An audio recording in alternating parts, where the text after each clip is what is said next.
Greetings, my name is Bart, and today I'm going to give you a little bit of a flair for what has captured my imagination and the research agenda that I'm executing by discussing the political economy of creditworthiness and the antagonistic relationship between expertocracy and democracy. The rating image below can give you a little bit of indication of what's forthcoming. Another image that's often splattered across our screens quite too often, and one we often try to come to grapple with, is how is it that some of the least credible entities in global finance manage to remain as relevant and retain as much traction as they do, which would bankrupt other firms. I'm talking about here the credit rating agencies, and you're the head honchos of them. Mr. McDaniel's in the middle from Moody's is the only one that remains, but on the other side, Fitch and S&P Global Ratings. Now, they've been implicated in every single liquidity and valuation crisis in living memory, and yet we still wonder, how is it that they managed to survive? What explains their longevity? It's important today as it was a decade ago or during the Asian crisis, because of the fact that the very debt that they rate is in default at exorbitantly high rates even before the COVID-19 induced recessions and crisis hit. As you can see, total investment, we're bracing for the next wave of sovereign defaults. How is that permissible, and why was it going to occur again? And what role do the ratings have in all of this? Well, we see this repeated over and over. So the problematic is going to be discussed first, and I'm going to give you a little bit of notion about the research questions before I continue to the argumentation and thesis, and then discuss market failure and the self-generative performativity of credit ratings before some amplifying forces and final remarks. The core of this problematic is the struggle to define the politics of limits, or what constitute as the budgetary realities facing governments. How is sustainable debt, in itself quite contentious, rendered a problem of government, something that needs to be intervened upon and controlled or managed a certain way? Typically, it's done through techno-scientific expert assessment and articulation of credit risk. But unfortunately, these forms have precipitated and exacerbated repeated crises, yet they're still taken for granted, reproduced, and promoted, both by the public sector and by governments alike. At their base and fundamental are the basic default risk econophysics, and econophysics here being the sophisticated and very complex formula, laws, and methods that are imported from the natural and physical sciences into finance that help re-encode reckless debt speculation by taming and transforming fiscal and social political uncertainty into a legitimate risk investment. Accordingly, ratings endow the problem of sovereign debt with a social facticity. This is often aligned with disinflationary neoliberal fiscal normality and rectitude about how budgetary relations should occur. Yet, as we've seen, austerity and the programmatic that they privilege has not been the self-evident correct policy response. Fiscal sovereignty has diminished, income inequality has risen, and stagnant welfare and productivity have persisted. Combined with others, social political risks are growing, and these can't be readily and easily captured through the kind of calculus that the ratings apply. Add COVID-19 induced recessions and surging debt levels, and we're in for another thrilling ride right now as we grapple with the problematic between the growing asymmetry between private enterprise expertocracy, or knowledge-based expert rule, epistocracy another way, and democracy. Simultaneously, we see the depoliticization and the repoliticization of the political economy of creditworthiness, PEC for short, concentrating the economic space about a much more polarizing politics is a facet of this, especially as profits are privatized by costs as more socialized. We only have to look to when the credit crunch morphed into sovereign debt debacle and taxpayers assumed $15 trillion of QE toxic liabilities. What this does is invalidate alternative forms to neoliberal capitalism and budgetary rectitude. And this produces more debt and debt distress, which in fact promotes authoritarian zero-sum populist backlash. Policies such as Trump or the Brexiteers, etc., who are trying to reassert their power and regain some of that lost authority. The paradox in all this, as I mentioned, is that the credit ratings and the central and their agencies who were blamed for so many of these crises and which would have terminated and bankrupted other firms have been resiliently relevant. Their expertocratic exceptionalism allows them to retain some of their authoritative capacity and utility to define the puck, what counts as its truth, and help render it real, its plasticity. Neither the corporate sector, unfortunately, nor regulators have been the catalyst for change. But one thing that we're certain about is that business as usual is not sustainable. So what accounts for CRA expertocratic exceptionalism and impedes the amendment of ratings' serious distortions? How does rating default risk bolster CRA reprieve from substantial reform? And lastly, what repercussions does business as usual have for sustainable fiscal sovereignty and financial market stability? Of course, in answering these questions, the argument that I'm going to posit is, rather than being some informed opinions or ideas that hover in the stratosphere, ratings, in fact, are the socio-technical devices of control and governmentality that help perform the very subjectivities and conditions, evidential spaces and cultures of calculability, underpinning this neoliberal political economy of creditworthiness. Through hybrid default risk modalities being frames of management or governance in terms of capturing problems, debt sustainability analysis epistocracy is aligned with self-systemic and self-regulating Anglo-American capitalism, whose self-regulating and self-equilibrating and automatic mechanics and laws help promote an artificial self-generative political economy of creditworthiness, to which CRAs aligned.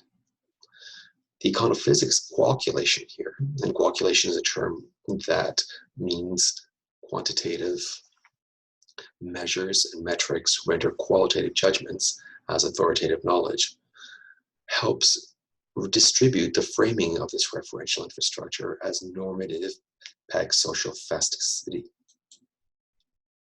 The cognitive interdependence that this induces produces an analytical and organizational isomorphism, along with the normative one, where the performativity of a socio-techno agile occurs.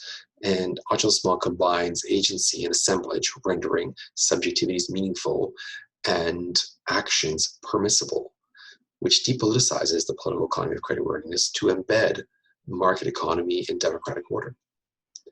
Unfortunately, we see counter-performativity that produces misfires and amplifies the systemic financial dangers, here herding and cliff effects, and the democratic distress which ratings hold true and don't want to produce. Market failure. Well, when we're trying to grapple with this problematic, two dominant discourses arise and are evident. One looks at the institutional agency and ideological problems of CRAs, including poor judgment here. They're often presented as sinister agents of finance. Second one looks at neutral tool verification. Here, this involves the corporate fetishization of utilitarian risk calculus in that predictive positivism, where default risk is a tangible phenomenon. As measurement devices, risk ratings juxtapose risk and uncertainty against each other as brute facts to be discovered and unearthed. And CRAs use particular methods that help them obtain an independent observer status. We all know that there are problems with that, given that these are market movers and indice constructors. So to plug some of the deficits and present an alternative, better approach to helping us understand this, not just explain what ratings do, I borrow from the social studies of finance and apply the analytics of government deconstructive and reconstructive tools to help unpack these black boxes and determine exactly what is at stake. Through primary source documentation, updated CRA methodologies, etc., and semi-structured interviews both with the agencies and with portfolio asset managers, I've managed to come to grips with some of this. And what it reveals, and the paper argues, is that we see ratings enable and are entangled in broader risk-based financialization and the definition of debt, deviance, and normality. This helps perform the self-generative political economy of creditworthiness. How does that occur? Well, through positive feedback loops that have self-validating effects for the agencies. They combine with normative, analytical, and organizational isomorphism in the broader investment sector. When one element, we see that there's credit risk, debt stability analysis render many of these effects. Econophysics, the way it's applied, divorces techno-scientific expertocracy from the messy political economic realities and contexts, which tends to grant CRAs independent observer status with, again, self-validating effects. But if you look and pry these hermetic enclosures open a little further, you get to see that how both they and corporates blur and map reduced form intensity credit risk models with structural approaches. Modi's STEPS, its main platform, uses dynamic cohorts method in the expected default frequency and applies a Brownian motion to try to isolate the true fiscal default probability from the rest of that market noise. Similarly, the paper problematizes how S&P's ramp and static pools approach looks at the problem of sovereign debt through the cycle and uses long default horizons with continuous duration estimation of measures such as distance to default. These we feed back one more time to the rating agencies with self-validating performance. Although the TTC EDF smooth out ratings over the cycle, their stress tests are government through uncertainty, and uncertainty being defined here as ways of conceptualizing and framing the future indeterminate one through more subjective guesswork and estimations and judgments, whereas risk is the quantitative and probabilistic estimation of some indeterminate future. They're unfortunately constrained by the risk methods in all this. Ratings, self-referential cognition, and reflexive ontologies, therefore, are dependent on the conditionality, the reactivity, and interactivity of rating through hybrid risk and uncertainty modes. When we're talking about self-generative performativity, we're also looking not only at the mechanics and the rating methods themselves, but the perlocutionary programmatic and what they prescribe. Ratings normalize convergence through compliance, mainly by translating their disinflationary logics and depictions into material reality. Through, as I mentioned, DSA calculation, it helps condition the CRA investor cognitive agency of debt investment and modulates budgetary conduct. Others have established how there is bivariate causality between ratings, especially downgraded junk and spreads on sovereign bond yields. Markets react to ratings in order to bring about the very kind of depiction they propose. Budgetary relations conform, and market conditions feedback to reinforce ratings. This grants them more self-validating effects for the very CRAs that author them. When we're talking about this performative effects and the self-generative performativity of the political economy of creditworthiness, certain forces amplify, contagion being one. We see how negative spillover effects of downgrades pose systemic consequences. Junk triggers panic, clauses in financial regulation and bylaws, which leads to bond sell-offs. Procyclicality is another of these forces. Downgrades and negative outlooks watches create the deteriorating conditions for additional cuts. The TTC EDF suffers a lag bias because it fails to react quickly enough to changing market conditions. And once it's triggered, it results in excessive multiple cuts, often to junk. And too much of this is also exacerbated by mapping of external TTC ratings to internal PIT scores by banks, other financial intermediaries, and institutions. Unfortunately, this is consistent ratings and migration matrix methodologies cause mispricing of portfolio risks, which usher in more crises and hiccups. So, what have we discussed today in final conclusions? Rather than being mere opinions hovering the stratosphere, ratings are the social technical devices of control and governmentality that yield self-generative effects in CRA and neoliberal agencement PEC performativity. They validate them. Distortions in the assessment articulation of credit risk mask the inherent contingent liabilities that go into making a rating and a score, and immunize that expertocracy from serious contestation and reform. In the objectification and commercialization of creditworthiness, we see a privileging of the market and regulatory imperatives, especially given their appetites for scientific objectivity and the need for defendable quantitative calculus, over democratic publics and their citizens' needs and ambitions. This fuels in this growing asymmetry between democratic national self-determination and elite expertocracy. Again, we see that simultaneous re-politicization and depoliticization of the PEC. Subsequently, due diligence is also outsourced and regulatory passivity legitimized. As I mentioned, because there's such an adherence to risk discourse and it's so sought after, these appetites mean that contestation of ratings is really superficial. Too many of the same parallels exist and the affinities between regulatory agencies, the private sector, and CRAs. Crisis looms ever closer, unfortunately.